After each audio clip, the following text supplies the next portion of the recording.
फुसफुसाती दीवार।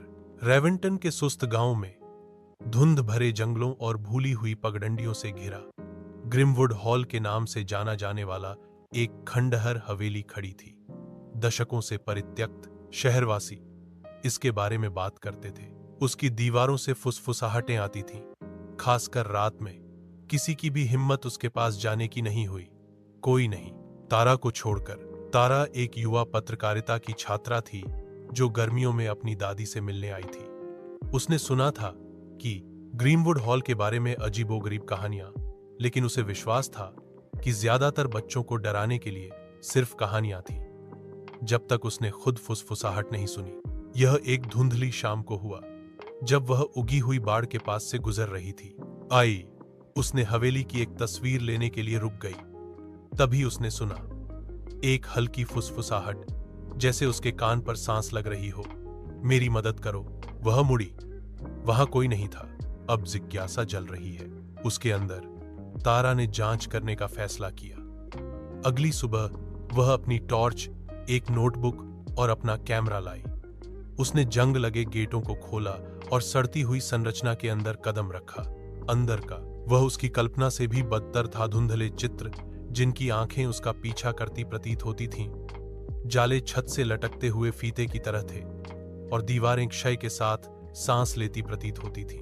उसने रिकॉर्डिंग शुरू कर दी। अचानक अकेले हवा ठंडी हो गई। उसकी टॉर्च टिमटिमाई और फिर एक फुसफुसाहट आई। वह अभी भी यहां है। तारा हाँफ गई। यहां कौन है? उसने फुसफुसाया। उसके बगल की दीवार चरमराहट की।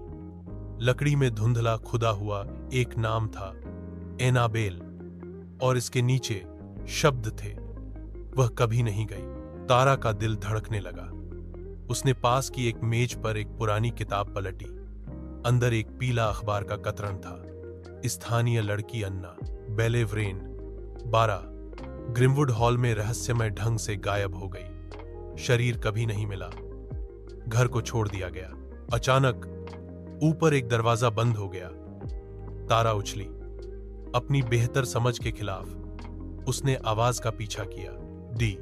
सीढ़ियां उसके वजन से कराह उठीं। जब वह चढ़ी और जब वह दालान में पहुंची तो उसने आखिरी दरवाजे के नीचे एक हल्की रोशनी देखी। उसने इसे धीरे धीरे खोला। यह एक बच्चे का शयनक्ष था। धूल भरी गुड़ियाएं पर फर्श, एक छोटा सा झूला घोड़ा और दीवार पर एक दर्पण। जैसे ही वह अंदर गई, दरवाजा उसके पीछे बंद हो गया। दर्पण झिलमिलाया। तारा का प्रतिबिंब नहीं हिला। यह वापस घूर रहा था और मुस्कुराया। प्रतिबिंब आयन फुसफुसाया, तुमने मुझे ढूंढ लिया। तारा डर से जम गई। एनाबेल। कमरा घूमने लगा। गुड़ियों के सिर उसकी ओर मुड़ गए। झूला अपने आप हिलने लगा।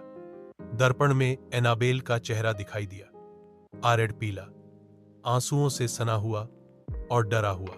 उसने मुझे यहां फांसाया, वह चिल्लाई। साये में आदमी। मैं दीवारों में छिप रही थी। उसने मुझे ढूंढ लिया। उसने मुझे कभी जाने नहीं दिया। तारा ने चारों ओर देखा। तुम मुझसे क्या चाहती हो? क्या करना है? एनाबेल की आवाज गूंजी। आईना तोड़ो।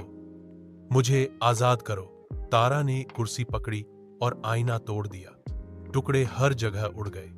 दीवारों ने जोर से कराह भरी, जैसे कि घर चीख रहा था। फिर चुप। बाहर तूफानी बादल छूट गए। सूरज की रोशनी टूटी हुई खिड़कियों से गुजरी। हवा हल्की लग रही थी, लेकिन कमरा खाली था। कोई गुड़िया नहीं, कोई झूला घोड़ा नहीं, कोई धूल नहीं, कोई दरवाजा नहीं, केवल तारा। वह दीवार की ओर भागी और चिल्लाई। किसी ने नहीं सुना। उसका प्रतिबिंब चला गया था।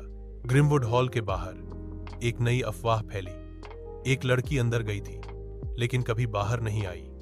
और अगर आप टूटी हुई खिड़की के पास चुपचाप खड़े हों, आप एक फुसफुसाहट सुनेंगे। मेरी मदद करो। नैतिक बच्चों या किशोरों के लिए वैकल्पिक कुछ रहस्य अनसुलझे ही बेहतर हैं। जिज्ञासा शक्तिशाली है, लेकिन पुराने रहस्य भी उतने ही शक्तिशाली हैं।